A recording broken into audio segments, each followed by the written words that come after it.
Welcome to Washington Talk. I'm Young-Gyo Kim. During his speech at the UN Human Rights Council, U.S. Secretary of State Antony Blinken reaffirmed Washington's commitment to put human rights at the center of the U.S. foreign policy and encouraged the Council to support resolutions addressing human rights violations in North Korea.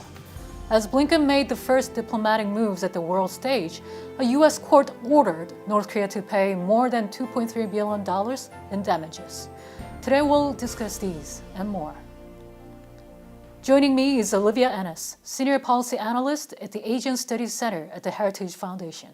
Ms. Enos focuses on national security challenges and human rights issues in Asia.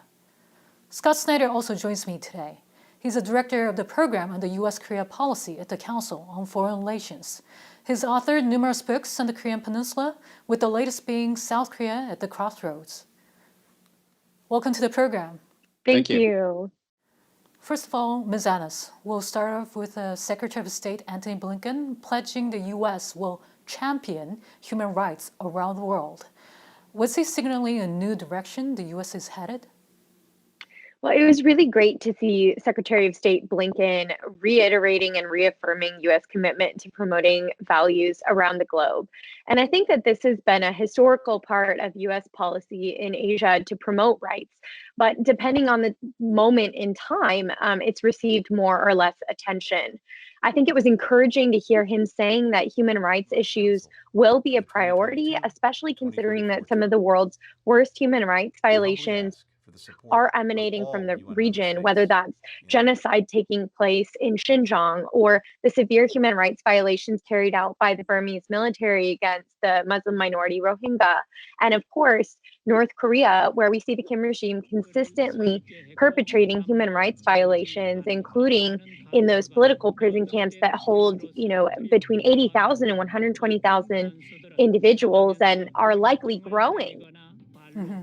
Well, I think what was really striking about Secretary Blinken's speech was first a return to the status quo ante of the U.S. taking leadership on these issues, but also the strong linkage of democracy and human rights in contrast to authoritarianism. And so I think that this is definitely going to be an active part of the Biden administration's foreign policy. It also means that we're likely to see more contention on human rights related issues as part of policy toward North Korea. Mr. Snyder, we understand the need to be upfront with North Korea on the human rights issues, especially when we see little change in the situation the North Korea people are in. Is there a way for the U.S. to really address this? Well, it's absolutely correct that North Korea controls the situation on the ground, and that Kim Jong-un probably views the issue of human rights as an existential threat to the structure of the regime. And so the best that the U.S. can do in the absence of levers to induce internal change that are likely to be decisive is to shine a spotlight on these issues. And I think that the right way of doing that is really to focus on the fact that North Korea is not meeting international standards of human rights because it helps to depoliticize and to undermine the argument that North Korea continues to make that the human rights issue is a function of U.S. political views of North Korea and a U.S. hostile policy toward North Korea. Ms. Enos, what is a practical, realistic way for the U.S. to approach the North Korean human rights issues? Well, I think that for too long, U.S. policy has pursued two separate tracks, one that focuses on the nuclear issues and the security concerns, and one that focuses on human rights issues. And the decision to bifurcate the response actually does a disadvantage to both policies because arguably, as Scott just alluded to, the Kim regime views both its nuclear weapons program and its missile programs, as well as its human rights violations, as a means of maintaining its own grip on power. And so if the U.S. seeks to make progress, it should be bold in raising both issues. Mm-hmm. The previous Trump administration was widely seen as refraining from raising the issues of human rights with North Korea. hoping not to derail denuclearization talks. Ms. Enos, so do you expect the Biden team will be different? I hope that the Biden team will be different. I was on the ground in both Singapore and Hanoi during the summits, and it was very alarming to see the summitry proceeding with little to no mention of the human rights violations, particularly when the Trump administration had been so outspoken after the return of Otto Warmbier and at various moments during their negotiations. So I hope that the Biden team will reinvigorate calls for integrating human rights into talks with North Korea. And I think even based off of, if we believe that people are policy, there have been some very fantastic people who have been appointed, including Jung Pak, who in her own book, Becoming Kim Jong-un, talks about how the nuclear and the human rights issues are two sides of the same coin, and how there's a real need to address both of those challenges to make progress when it comes to denuclearization or any other policy priorities with North Korea. Mr. Snyder, if and when the denuclearization talks begin, will the Biden administration be able to bring up the human rights issues? Well, I actually think that the human rights issue has always been a component of the interaction. It's just that the denuclearization issue has drawn the lion's share of attention. I recall that President Trump did ask about Otto Warmbier, for instance, at the Hanoi summit. But it is absolutely correct that both human rights and denuclearization are illustrations of the depth of the divide between the U.S. and North Korea, and evidence of the difficulties that are going to be involved in trying to close that gap. And given the depth of the divide, I think that all we can do, if indeed talks resume, is to look for avenues by which to chip away at that gap. And I do think that it's important for that gap to be made smaller, both on the denuclearization front and on the human rights front. And after the U.S. called the UN Human Rights Council to pass the resolution on North Korea's human rights violations, the South Korean government said it has not decided its stance on the resolution. And instead, South Korea stressed concerns over the human rights situation should not hinder the international community from paying attention to the humanitarian situation in North Korea. Mr. Snyder, what do they mean by this? Well, what I'm concerned about with regards to the South Korean position is that it presents human rights versus humanitarian considerations as an either or, when our correct approach should be that it's a both and, that we both address human rights concerns in North Korea, and we address the possibility of humanitarian distress in North Korea. And so, hiding behind the idea that we need to address the humanitarian issue is not really an appropriate response to the issue of whether or not we need to address the human rights issue in North Korea. Do you sense there could be some conflicting views between Washington and Seoul over the North Korean human rights issues, Ms. Enos? I am worried that Seoul and Washington are on different pages right now and reading off of separate sheets of music. One of the particular areas of concern was the introduction of a so-called anti-leaflet law by the South Korean government that forbade South Korean NGOs from being able to disseminate information into North Korea. And I think that the restrictions, it's called an anti-leaflet law, but the restrictions are actually quite a bit more broad in terms of their reach. And we've also seen the South Korean government, for example, denying a very well-known NGO, the Database Center for North Korean Human Rights, access to the Hanwon facilities that many defectors go to in the early days after they have come from North Korea. And these are the types of activities that we're seeing going on in Seoul And I think that this is very concerning because Seoul is often looked to, and South Korea in general, as a bastion of liberty and freedom inside of Asia. And we don't see the Moon administration necessarily taking up the helm and promoting human rights inside of North Korea. And I think that the Biden administration, you're seeing this right out of the gate with Secretary Blinken's comments and with comments even on the campaign trail by Biden himself, that human rights issues, that the promotion and preservation of democracy will be a core component of their strategy. So I think there's a real need for leadership from the Biden administration to get the alliance better on track so that we can have the two countries really working in tandem with one another instead of going in opposite directions. The US State Department has always made it clear that it continues to campaign for the free flow of information into North Korea, as it helps improve the human rights situation. But South Korea's ban on anti-Pyongyang leaflets are taking effect in March. Do you think this will be a big concern for Washington, Mr. Snyder?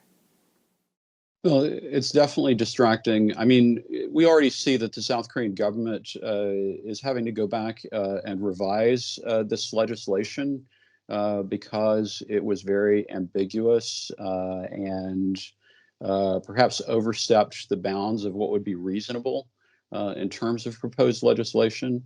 That's an important step that needs to be taken. But also the U.S. and South Korea, I think, needs to enter into a more active conversation beyond leaflets on other issues like radio transmissions or other uses of technology to try to ensure that there is freedom of information, into North Korea. It's very complicated when the Moon administration actually attempts to implement measures that are publicly suggested by Kim Jong-un's sister. What about you, Ms. Enos? The U.S. Congress is planning a hearing on this, and some North Korean defectors even visited the State Department and had talks regarding anti-Pyongyang leaflets. Why do you think this could be such an important issue for the U.S.? Well, I think that, as we talked about before, the US does view the promotion of values, of universal values, as critical to its policies. And when you see an alliance partner who has historically been very strong in the promotion of values, both within its own country and also beyond its borders, basically capitulating, as Scott said, to the whim and the will of Kim Yo-jong, Kim Jong-un's sister, I think it sends a really concerning message about the direction that civil liberties and political freedoms are going in South Korea. And so I think it's really great to see Congress, which has historically played a really critical role in the promotion of human rights, shedding light on these issues and also giving defectors the space to be able to express their own dissent, especially when the South Korean government is not necessarily allowing them to freely do so. So I think it's critical, and I think it speaks to really the diverse nature of U.S. government, that you have so many people, civil society, Congress, the executive branch, expressing in different ways concerns over this new law. Critics of this new South Korean law says this new law can be interpreted in so many different ways that it could put a limit on the freedom of expression, especially among the North Korean defectors. Do you think this concern is valid? Yeah, that's the reason why the South Korean government has decided to revise the law. It was needed to address the ambiguity related to the scope of the offenses that were covered in the law, and also the seeming disproportionateness of the punishments. The law is written basically makes illegal any propaganda expression of opposition to the North Korean government in whatever form and from whatever place.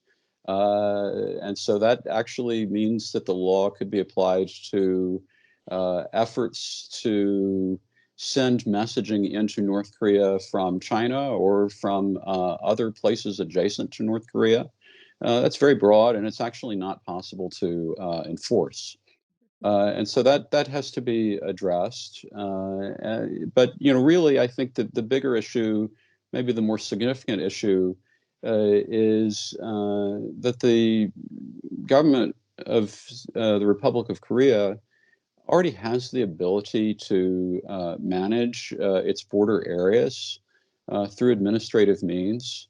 And it really doesn't need this kind of law in order to address the particular set of activities that have become a point of contention. Mm-hmm. And Ms. Enos?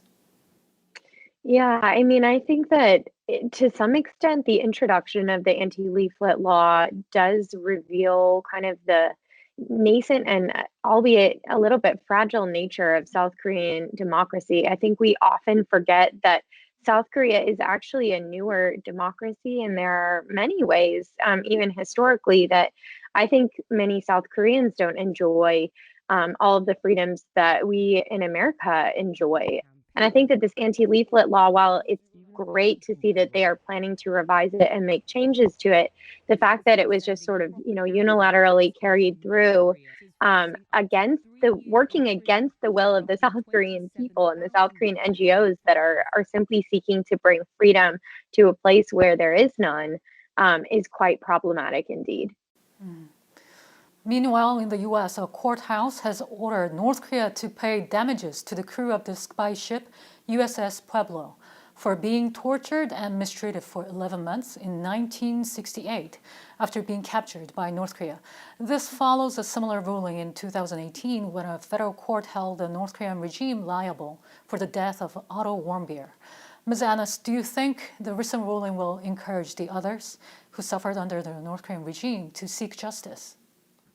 I think that it's entirely possible that they may see progress on other fronts and think about ways that they could seek justice from the North Korean regime. Although, sadly, I think that a lot of the efforts, especially in the ICJ or otherwise, may not be successful in giving them the aid and the assistance and anything that they may seek.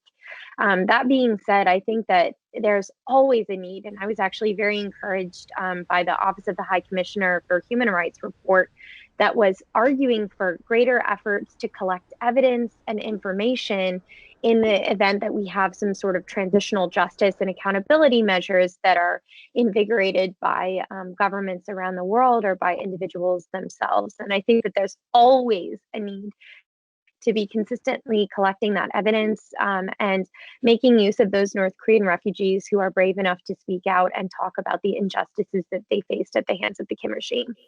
Mm-hmm. Mr. Snyder, what do you think are the implications of the latest court decision? Do you think this could serve as a pressure towards North Korea?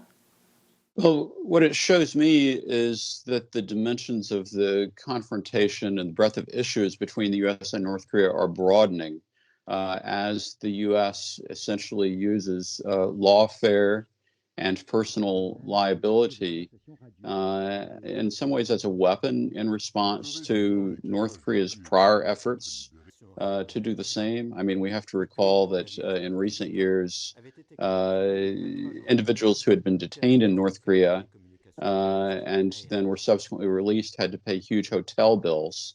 And so, this in some ways is a response to that. Of course, the Pueblo goes way back, but the scope and the duration of the pain and suffering on an individual level that occurred at that time was severe. And we also have to keep in mind that the Pueblo remains in the center of Pyongyang as a tourist attraction. And so the North Koreans are continuing to reap propaganda value on an issue that actually they could have removed from the agenda long ago simply by returning the ship. The Biden administration maintains that human rights are central to its foreign diplomacy, signaling a change in the U.S. policy from the previous Trump administration, which was often hesitant to hold an open discussion on North Korea's human rights issues on the international stage. And with Seoul's stance not being finalized over the UN resolution, it has yet to be seen how Washington and Seoul will coordinate on North Korean issues. Ms. Enos and Mr. Snyder, thank you so much for being with us today. Thank you for having us. And that does it for this week's Washington Talk from Voice of America. Please join us again next week for more analysis.